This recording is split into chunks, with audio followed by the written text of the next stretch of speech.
Здраво, добре дојдовте во уште едно издание на емисијата Пријатели. Куќето е единственото суштество на планетата кое може да ве сака повеќе од самото себе. Затоа в домете си миленик, бидејќи куќата не е вистински дом без милениче. Ви подготвивме интересни содржини, гледајте на.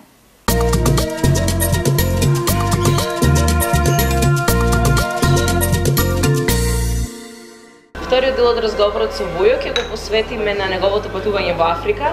Војо ќе ни објасни што точно правеше таму и по кој повод беше тоа патување. Па ајде, добро дојде уште еднаш. Да, добро дојде. Да, и фала ти уште еднаш. Не, имаш гостин кој што е од Австралија, а збориме за Африка. Так. Ама нема врска, да. Да, мој детски сон беше всушност да го направам тоа што го направив. Не траеше многу долго, но беше со конкретна цел. Беше посветена работа во едно прибежиште, прифатилиште или резерват за спас на носорогот. Меѓу другото, на таа територија на која што практично живеев и работев тие недели, имаше секакви африкански животни. За мене е една сериозна димензија, нешто што пак е велам читајќи книги како дете или можеби гледајќи филмови. Беше само сон. Се случи на брзинка. Минатата година, односно предминатата година, бев на еден конгрес, светски конгрес на луѓе што работат во зоолошки градини. И таму запознав доста луѓе кои што практично веројатно ја осетија мојата желба и пасија за да јас осетам и дел од овие диви животни во природа, во дивина. И практично тоа секогаш ќе биде едно големо достигнување за некој човек кој што работи поготово во зоолошки градини или со животни вака, да ја види другата страна на нели предмиштата и позадината. Да, значи ја гледаме едната и ја гледаме другата и точно знаеме што треба да се преслика за да ние им го доловиме тој момент, а воедно и да сватиме што значи вистинска заштита или conservation или помагање на природата. Поминав неколку недели, месец и пол сигурно и повеќе, во савана во Африка, во Јужна Африка, на граница кон Мозамбик. Таму се наоѓа еден од најголемите природни национални паркови Кругер.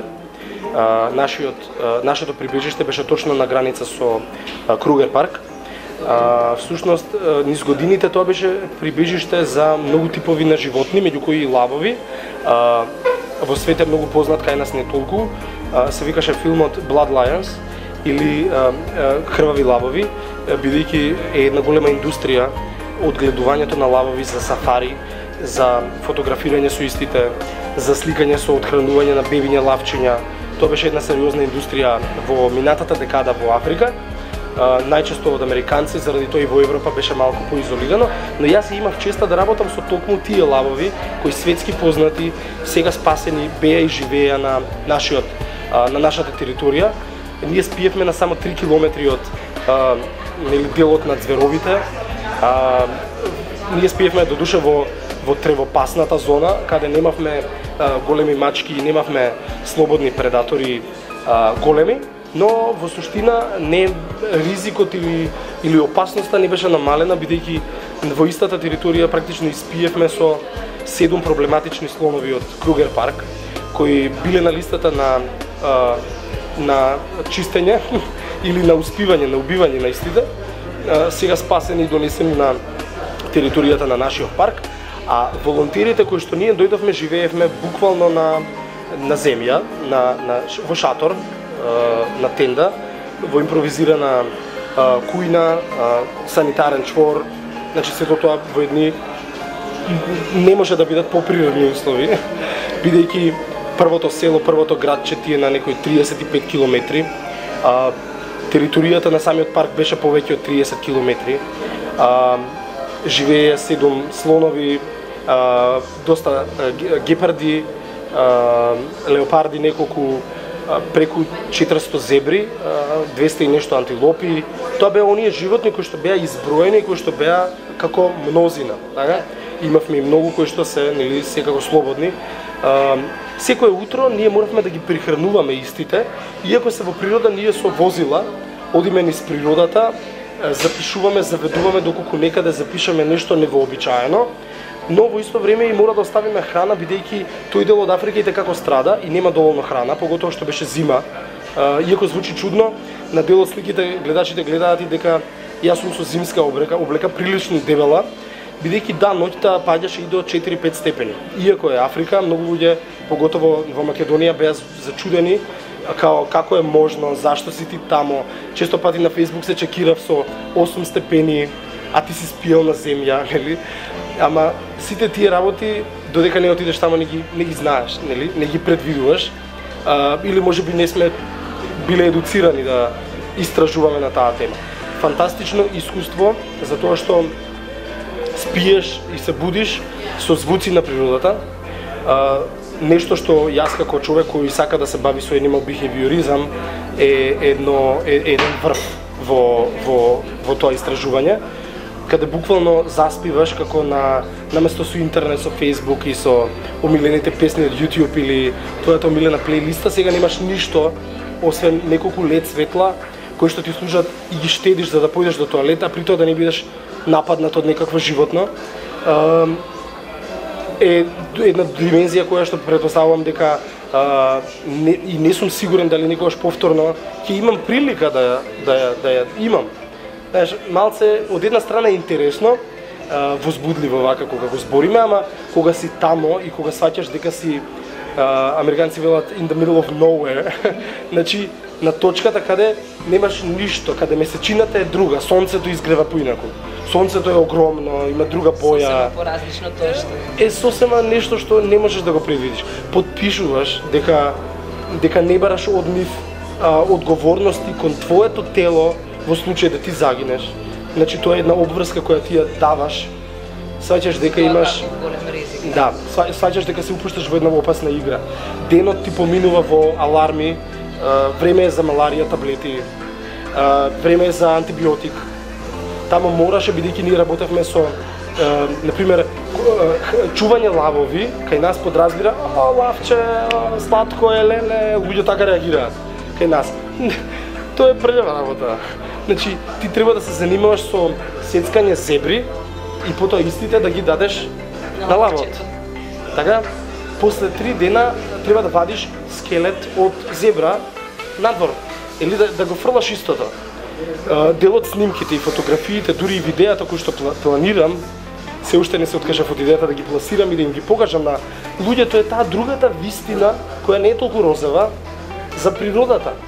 Мојот аспект кон животните не е и го сакам Джеки, моето куче, не знам, Симба, мојата мачка.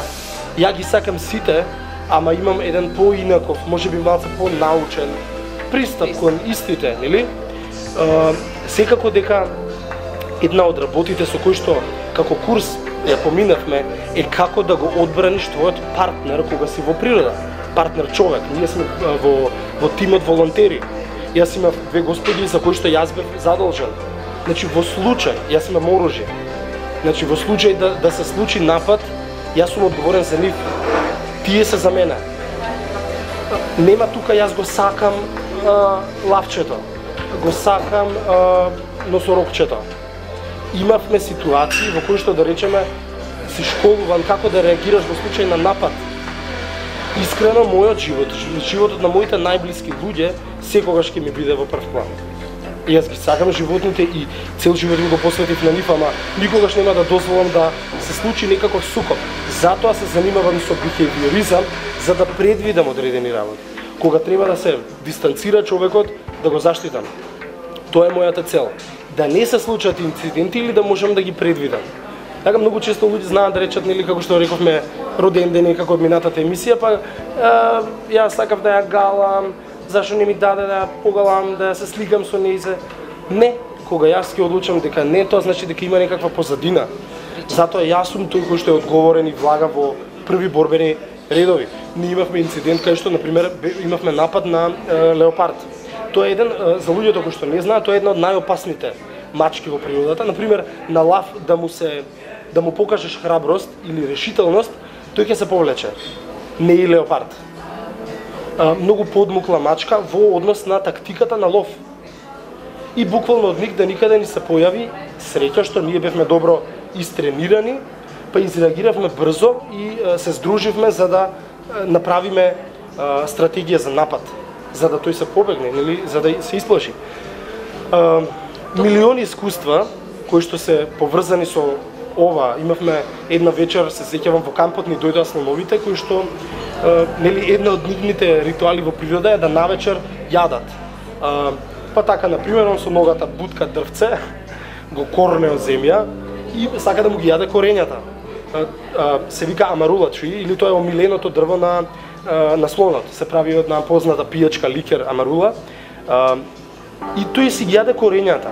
Ама да те разбуди од сон на 5 метра корнење на дрво, уопште не е фан.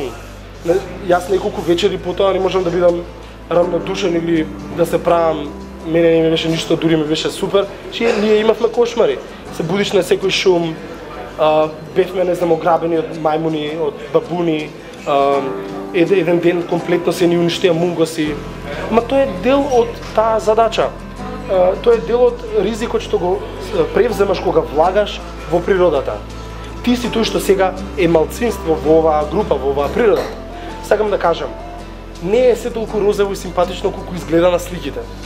Реалноста кога ти 24/7 живееш со притисокот дека тука имаш црна мамба, дека имаш кобра, дека 6 пати треба да ги истресеш кондурите пред да ги облечеш, блузата кога ја земаш од перење, кога ја земаш од сушење, дека треба да испиеш таблети кои што превенираат од смрт, од бубачка. Не дава една таква опуштеност кога си во таа средина. Од друга страна, животните многу страдаат, иако многу често луѓе знаат да речат: "Аба јас жирафата сакам да ја видам како трча во природата." И јас сакам. Ама 21 век е. Веќе премногу ја уништивме природата, за да сега глумиме мајка Тереза и сакаме се да биде тоа така слободно. При тоа користиме 3G, 6G, интернет на секаде, зрачиме на сите можни начини лошо, купуваме гардероба од големите компании кои што загадуваат реки во Виетнам, на, не знам, Филипини, каде цели шуми се уништуваат, јадеме при тоа здрава храна, не приметувајќи дека тоа кокосово масло доаѓа палмово масло од палмата која ја уништуваш на Борнео, а таа при тоа не се сади, него ти ја уништуваш за да јадеш healthy food. Без оглед дали се семиња, семенки или можеби, не знам, агаве сируп, не размислуваат дека таа агаве сируп расте некаде. Гуглајте, видете кај расте. Расте во Мексико. Во Мексико, каде во моментов се уништува цела една природа, каде голем дел од тарантулите кои што се загрозени во моментов, се само заради индустрија на healthy food. Има луѓе што скијаат, така? Тоа го зборевме пред малку пред да ја снимаме емисијата. Чекайте малку. Сакате да се занимавате со активизам, помагате децата, животните, спасувате, go green, go vegan, go. При тоа, мора да размислите дека вие во секојдневието треба да сте скромен човек. Треба да користите еколошки превозни средства. Да користите една иста гардероба која што нема да предизвика вашето плаќање на таа гардероба, на тоа што го превземате во секојдневниот живот, дека вие со парите не мотивирате некоја тешка индустрија или некој што нема етика во загадувањето на природата, како на пример производи од Кина. Нема да одите на скијање, ни најмалце нема да го промовирате тоа како фенси верзија како да се забавува младиот човек. Тоа е најнееколошкиот спорт. Планинарете, облечете чизми, излезете во природа, шетајте. Не ви треба скијачка патека во која што се сече пола шума, се ставаат милион рефлектори кои што вознемируваат цела една екосредина на таа планина. Сакам да кажам, тоа беше целта зошто јас отидов. Ја не ги спасив носорозите за месец и пол во Африка, тие не чекаа на вој од Македонија. Јас сум повеќе од сигурен.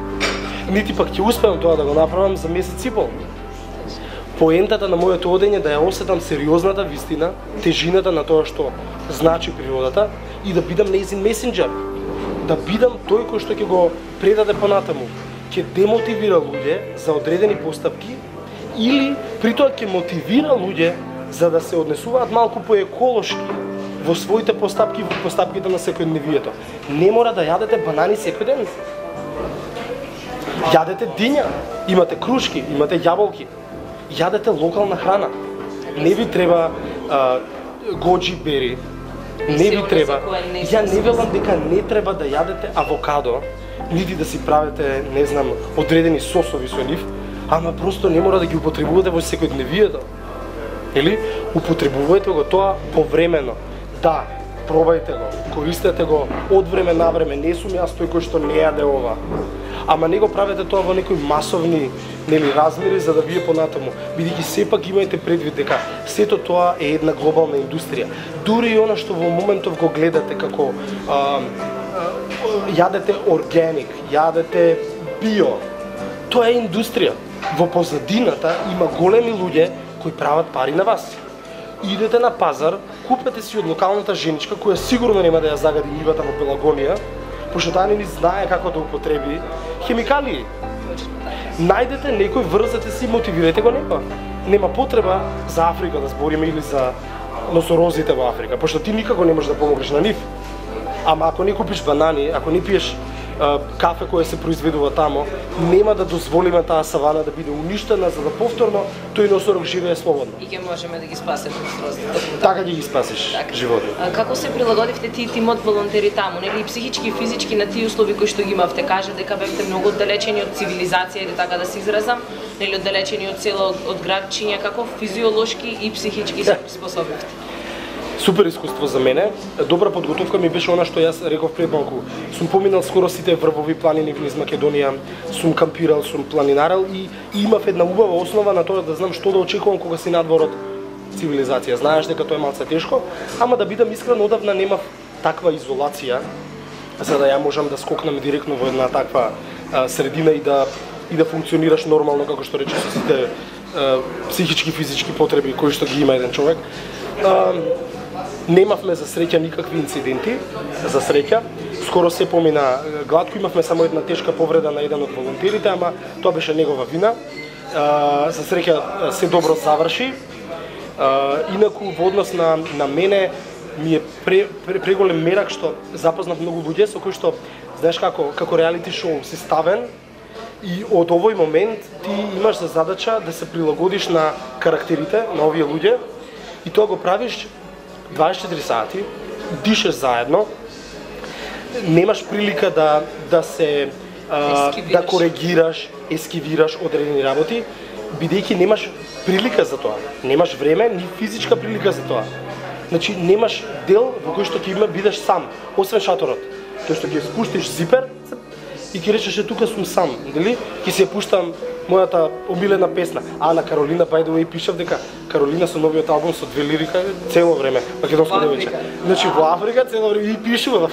И така и носорозите да слушнат пака. И пишував на Каролина. Значи знаев само така да се изолирам, да си ги гледам омилените слики и видеа кои ги направив од тамо, кои што ќе ми бидат спомен. Тоа беше единствената изолација или мир кој што ги имав сам со себе и со, ајде да речам, техниката тука. Секој кој што има прилика или кој што посакува нешто такво, нека направи обид за да си го реализира. Ништо не е невозможно. Никој не ме знаеше таму, мене завоја од Скопје, од Тафталиџе. Може би тука локални да, ама мене таму никој не ме познаваше, за мене таму ме пречека, па тепих да ми постави. Значи најмалце. Многу луѓе сега да речеме како заврши, леле сакам и ја, нели сакаш, бори се за тоа, направи го, пиши некому, пожали се. Работи на случајот за да ти имаш медиум, односно публика со која што ти утре ќе го пренесеш истото. Тоа не го правиш за да го правиш за собствено уживање, за лично искуство, ама искуството треба да го дадеш. Некако за да понатаму тоа има некаков ефект. Знаеш, ако сакав туризам, ќе се отидев на сафари, ќе се седев во безбеден джип, ќе се уживам во тие нивни базени, спа центри, тоа го има и во Африка. Немаше да спијам во шатор, разбираш. Че идејата беше да се осети суровата вистина на природата што ние ја замислуваме во комфортна зона од овде, седејќи позади тастатура и кликање лайк и шер. Токму околу тоа може повеќе да се научи во документарецот кој што го спреми, нели рече дека можеби веројатно ќе го емитуваш.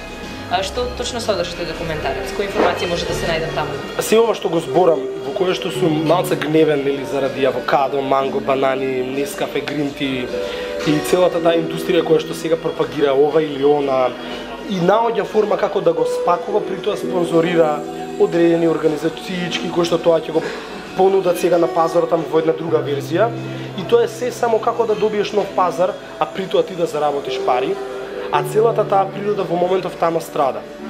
Кога сретнав прв пат африканката, жената која не пречека и викам,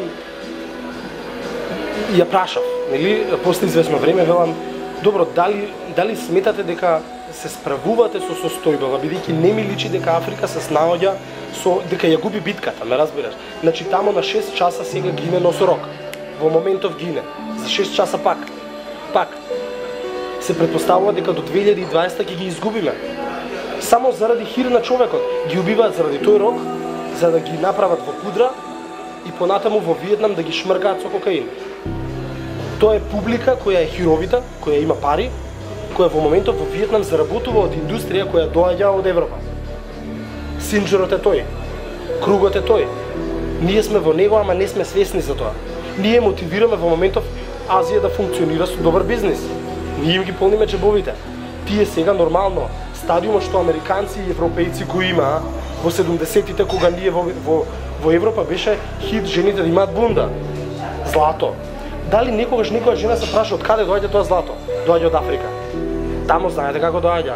Африканкава вели, доаѓа белиот човек и вика, дечки, од селово, чао. Овде има рудник, јас сакам да го земам.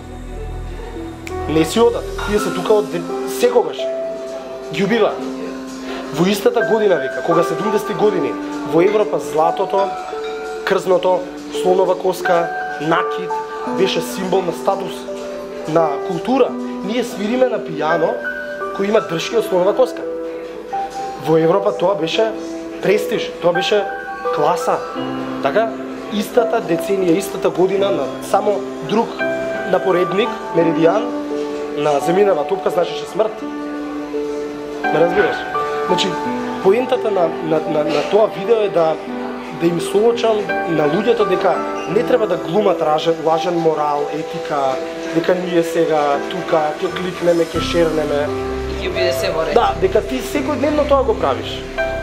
И го правиш и на блиската околина, не само на далечната. И со самото тоа што премолчуваш одредени работи што и тука се случува, загадување, убиства, тоа треба да ти биде причина за да ти смениш нешто кај себе. Тоа е активизмот, тоа подразбира дека ти треба да си критичната маса во твоето општество што треба да им кажеш, ова не ми се свиѓа, некој не ги мачка очите. Тоа е тоа. Најпред се и на тие околу тебе, па и понатаму. Така е. Секој во својата, доволно да имаш 5 другари на кои што ќе им го соочиш тоа, ќе им речеш чеке маце, гледај го видео. Гледај го оваа територија во Африка е уништена за да ти да јадеш авокадо. Тоа е авокадо за европски пазар. Во голем дел од разговорот и тоа како се најшив, се надам дека тоа ќе допри до нашите гледачи, ќе размислат за своето однесување на што го прават во секојдневието. Мислам дека треба постојат повеќе луѓе како тебе во светот и тоа како да продолжи се мотивираат тие околу нас.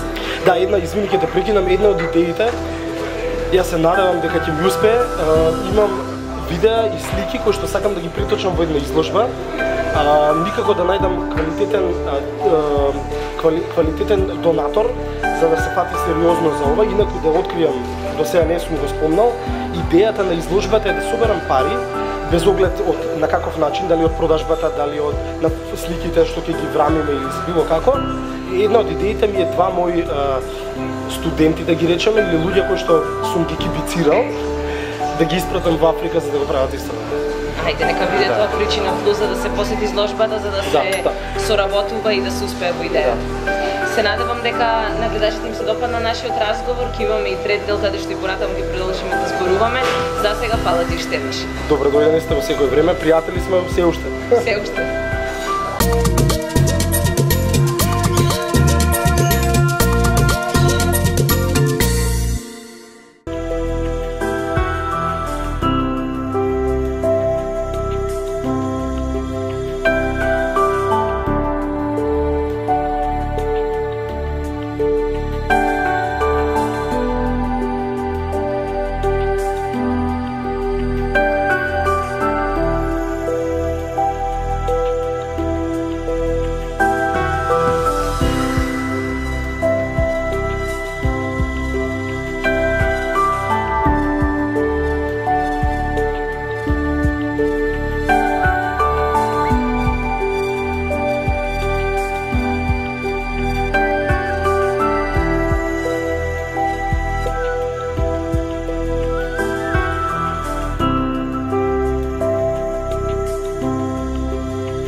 Се шетал шумарот низ шумата и го видел ловецот како игра шах со една мечка.